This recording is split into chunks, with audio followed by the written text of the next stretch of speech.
और वक्त हो गया है हमारे स्पेशल बुलेटिन का। देश में कोरोना मरीजों की संख्या में जबरदस्त उछाल आया है। पिछले 24 घंटे में 5,242 नए केस सामने आए, जबकि 57 की मौत हुई है।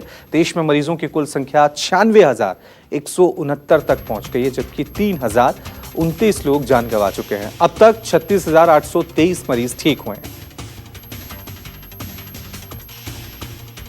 नए ढंग से लागू हुआ लॉकडाउन 4 31 मई तक बढ़ा दिया गया है। लॉकडाउन 4 पर इस बार छूट ज्यादा। आज से रेड जोन में भी गैर जरूरी सामान की डिलीवरी कर सकेंगी ई कॉमर्स कंपनियां।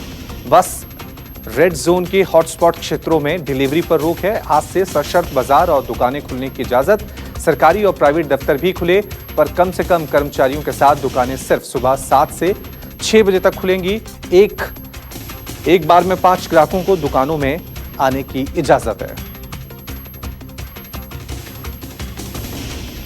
लॉकडाउन 4 में रेस्टोरेंट को भी रियायत मिली। रेस्टोरेंट खुले, पर रेस्टोरेंट में सिर्फ टेक अवे या होम डिलीवरी कर सकेंगे। खेल परिसर और स्टेडियम बगैर दर्शक खोले जा सकेंगे। जिम अब भी बंद रहेंगे। सैलून खुले या ना खुले, ये राज्य सरकारें तय करेंगी। कर्नाटक में सैलून खोले गए। कर्नाटक के हुबली में पूरी सावधानी के साथ सैलून में कर्मचारियों ने काम करना शुरू किया। सैनिटाइजेशन, मास्क और सोशल डिस्टेंसिंग पर खास ख्याल रखा जा रहा है। लॉकडाउन 4 की गाइडलाइन को लेकर गृह मंत्रालय सख्त, कहा कोई भी राज्य या केंद्र शासित प्रदेश 31 मई तक लागू देशव्यापी लॉकडाउन के लिए जारी दिशा निर्देशों को कम नहीं करेगी। राज्यों और केंद्र शासित प्रदेशों के मुख्य सचिवों को दिए गए निर्देश में साफ कहा गया है कि राज्यों को उनके कोविड-19 के मामलों की संख्या को देखते हुए रेड, ग्रीन और ऑरेंज जोन में श्रेणीबद्ध करने के अधिकार दिए गए हैं। लॉकडाउन 4 का पहला दिन सड़कों पर दिखा जाम। दिल्ली गुरुग्राम बॉर्डर पर गाड़ियों की कतार दिखी। दिल्ली और नोएडा को जोड़ने वाले डीएनडी पर भी जाम लगा। आज से खुले हैं दफ्तर, दुकानें, जगह जगह चेकिंग कर रहे हैं पुलिस वाले। बॉर्डर सील होने की वजह से पास देखा जा रहा है, इसलिए लग रहा है जाम। डीएनडी पर गाड़ियों की लंबी लाइन लगी। घर से बाहर निकले लोग देर देर तक जाम में फंसे।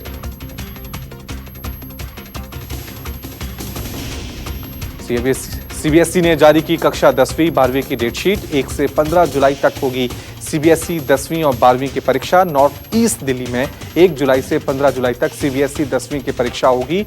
मानव संसाधन विकास मंत्री रमेश पोखरियाल निशंक ने डेटशीट शेयर की है। लॉकडाउन के चलते सीबीएसई बोर्ड ने जारी की परीक्षाएं मार्च में ही रोक दी गई थी। 12वीं बोर्ड की बची हुई परीक्षाओं में से 29 मुख्य विषयों की परीक्षाएं ली जाएंगी। 12वीं के इन विषयों की परीक्षाएं इसलिए जरूरी है क्योंकि विश्वविद्यालय में स्नातक स्तर पर एडमिशन मिलता है। लॉकडाउन में छूट का नहीं दिख रहा है शेयर बाजार पर असर। सेंसेक्स में 1000 अंकों की बड़ी गिरावट। लॉकडाउन 4.0 की घोषणा और इसमें रियायत देने के बाद माना जा रहा था कि उछाल देखने को मिलेगा, पर शेयर बाजार में छूट को लेकर खुशी नहीं दिखी। सुबह बाजार खुलते ही कारोबार में मंदी नजर आने लगी। प्रमुख शेयर सूचकांक सेंसेक्स 1068 अंक से अधिक गिर गया। कारोबारियों के मुताबिक इस दौरान बैंकिंग शेयरों में तेज गिरावट देखने को मिली है। आज निफ्टी में 313 अंक यानी 3.43% की गिरावट के साथ बंद हुआ।